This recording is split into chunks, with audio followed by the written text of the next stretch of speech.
Hello you guys, welcome back to my channel. Today we are talking all about utilizing Genie Plus with a toddler and how to strategize your park days.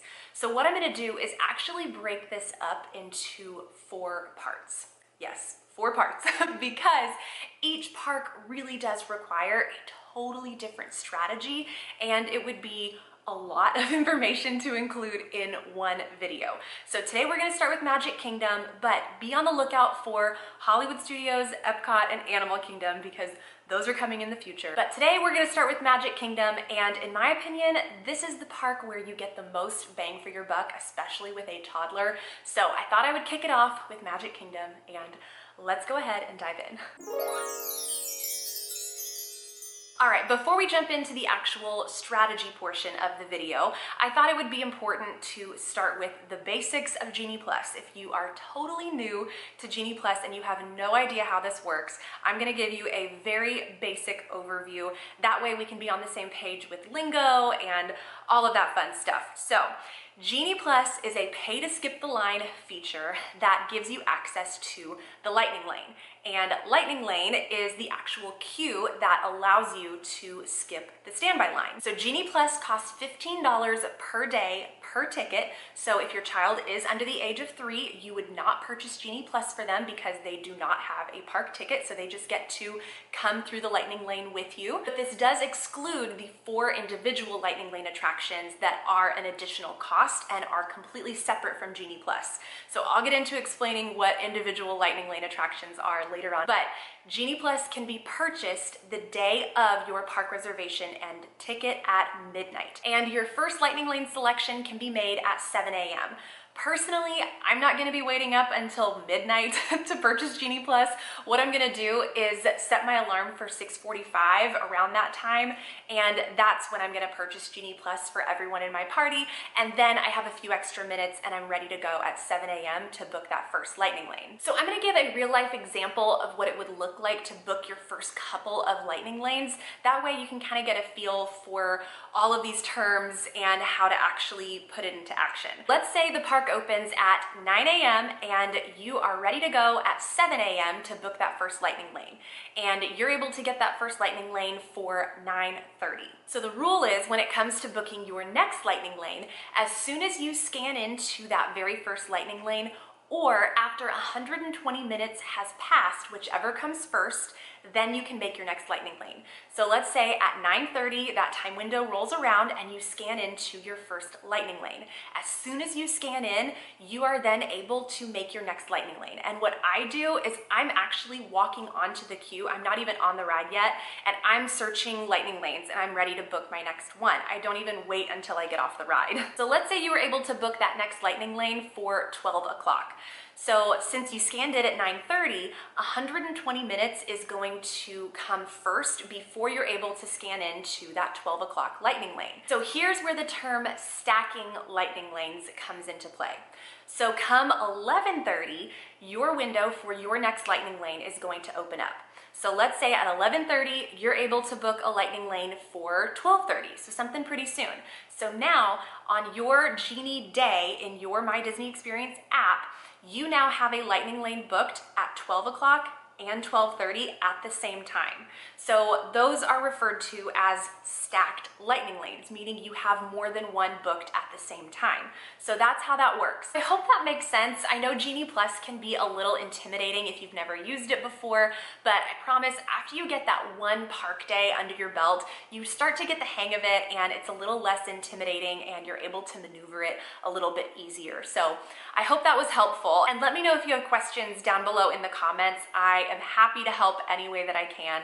So let's move on to the actual strategy portion with a toddler. So now that we, again, have a basic understanding of Genie Plus and kind of how it works and how to go about booking a Lightning Lane, let's dive into my personal strategy with a toddler. I will say there are a lot of strategies when it comes to using Genie Plus. So how I strategize my day may be totally different than what someone else would do. There is no no wrong way to utilize Genie Plus. So take my strategy with a grain of salt, because your strategy and the way you end up kind of configuring your day will most likely look very different than what I'm presenting. But this is a good starting point to kind of give you an idea of what rides I would recommend and time frames and things like that. So let's go ahead and get started. All right, like I mentioned, we are starting out part 1 at Magic Kingdom. And like I mentioned earlier, I really believe that Magic Kingdom is where you get the most bang for your buck when it comes to Genie Plus, because there are so many kid-friendly rides that babies and toddlers can go on. I did just recently utilize Genie Plus with my toddler on our last trip at Magic Kingdom, so I'll have that vlog linked down below if you want to see exactly how our day played out with Genie Plus, if that would be helpful to see another real life example as well. But if I could do it again and we had another Magic Kingdom day, this is exactly what I would do. I have written out my hour by hour schedule and itinerary. So if I'm looking down at my phone, that's what I'm reading. Okay, let's start at 7 a.m. and I've already purchased Genie Plus, so I'm ready to go at 7 a.m. And the 2 rides that I would go for at 7 a.m., I mean, right when it turns 7 a.m., I am booking that first lightning lane, because those early morning time slots are gonna go quick. So the 2 rides that I would recommend are either Jungle Cruise or Peter Pan's Flight. Those are the 2 that tend to fill up the quickest. Personally, I'm gonna go for Peter Pan's Flight. Jungle Cruise with a toddler, at least with my toddler, I don't see her being very entertained by that, and I see her having a difficult time staying seated. Honestly, I would be worried that she would quite literally just jump out of the boat. So I'm probably gonna avoid Jungle Cruise personally with a toddler. So I'm gonna go for Peter Pan's Flight at 7 a.m. So let's say, again, this is in a perfect world, that I get Peter Pan's Flight at 9:30 a.m. So it's 7 a.m. still, I've got that booked, I'm good to go. So let's assume that I'm staying on Disney property, and I'm gonna take advantage of that early entry. So I'm gonna try to get to Magic Kingdom by 8 a.m. That way I can be back in Fantasyland by 8:30.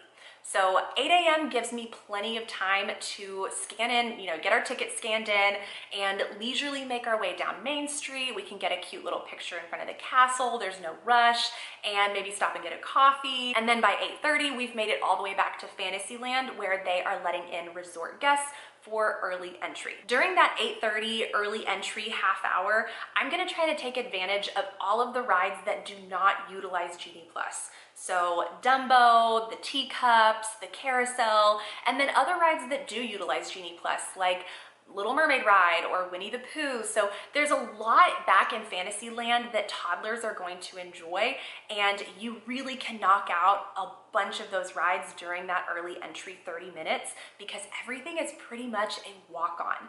So I would do as much as you can where you're not having to utilize Genie Plus from that 8:30 to 9 a.m. window. And even at 9 a.m. still, a lot of the crowds haven't quite made their way back to Fantasyland yet. So really, I would say through 9:15, you're gonna have Fantasyland pretty empty. There's definitely gonna be a long line for Seven Dwarfs Mine Train, so that's where a lot of people are gonna rush to. But if you're there for Dumbo, Winnie the Pooh, some of those rides, most of those are gonna be a walk-on, and those are some great rides to knock out from 8:30 to 9:15. Now 9:30 has rolled around and we are able to scan into our first lightning lane at Peter Pan's Flight.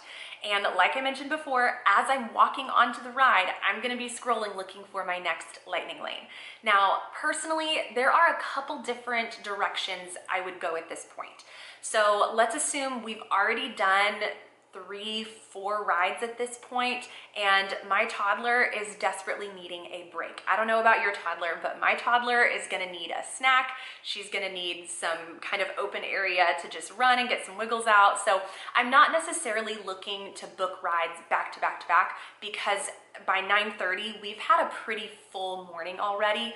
So I'm gonna be looking for something later in the afternoon. So come 9:30, I'm gonna be looking for something maybe after nap time, around 3 o'clock, 2 o'clock, something like that. So let's say I was able to get a lightning lane for a character meet and greet at 3:30. So now I have a pretty large chunk of time between 9:30 and 3:30. So here's where that lightning lane stacking is going to come into play. So this is another good example of this. After we get off Peter Pan's flight, we are now going to factor in a snack break. So I'm going to either go to Gaston's Tavern, the baby care center, the Hubgrass, somewhere that's going to let my toddler get some wiggles out and out of the stroller, and we can get, you know, some snacks and drinks and cool off potentially. So that's what I'm going to do around that 10 a.m. window, and I'm not necessarily going to be in a rush to just go on to the next ride.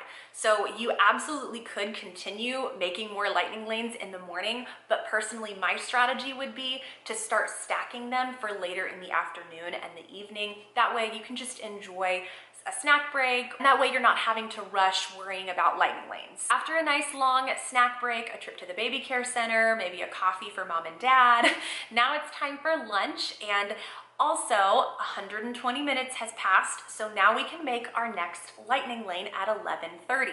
So at this point, I'm gonna be looking for something later in the afternoon again. So I'm gonna try to go for another character meet and greet after our 3:30 meet and greet. So let's say I was able to book one for 4:30. Now I have 2 lightning lanes stacked at the same time, and we are then gonna head back to our resort for nap time after lunch. Again, this is just what works well for my toddler. I know some toddlers can nap in the stroller or they're not napping at all, and so you just hang out in the park. So, you know, again, there's so many different strategies of utilizing Genie Plus, but because we go back to our room for nap time, spacing out our lightning lanes just is what works well for us. So now during nap time, our next 120 minutes has passed again. It's 1:30, and I can make my 3rd lightning lane. So now I'm gonna go for something later in the evening, and I'm gonna probably choose Buzz Lightyear. So that's gonna be another ride that I think my toddler would love. So now I'm just waiting for my next 120 minutes to pass. So at 3 o'clock, we are gonna head back to Magic Kingdom, and at 3:30, we have our first character meet and greet. Now I can make my next lightning lane. So at this point though, there's not a whole lot else that I would really need to make a lightning lane for. Anything else that I would wanna do is something like Mickey's Spill Our Magic or the People Mover, something that doesn't really require a lightning lane. So at this point, I honestly might be done booking lightning lanes. So what I'm gonna do is finish out the rest of our lightning lanes. We had another character meet and greet booked and Buzz Lightyear. So between finishing out those 2 experiences, dinner, watching the fireworks, that's a very full afternoon and evening. And if we still had extra time, we could do Tom Sawyer Island. Again, like I mentioned, the People Mover. You know, there's so many other things that you could do that don't require lightning lanes. But my main priority is making sure that our Magic Kingdom day is geared towards our toddler and making sure that she's having a great experience. So while you can utilize Genie Plus and do, you know, ride after ride after ride all day long back to back, that's just not realistic for us. And so in this, you know, Magic Kingdom Genie Plus strategy that I just shared, we were able to do 2 rides and 2 character meet and greets. While that may not seem like a lot to some, or like you didn't maximize Genie Plus to its fullest, I'm not measuring the value of Genie Plus by how many attractions or experiences we were able to do. I'm measuring the value by how much time we saved by not waiting in line, no matter how many attractions we got to do. So if we were able to do 4 different attractions and each of those things had a 60-minute wait, we just saved 4 hours of waiting in line with a toddler. So to me, we absolutely got our money's worth with Genie Plus. That is my personal strategy with Genie Plus at Magic Kingdom. I hope it was helpful, kind of having someone walk you through an hour-by-hour day of utilizing Genie Plus, specifically with a toddler, because it can look very different utilizing Genie Plus with little ones as compared to if it's an adult-only trip.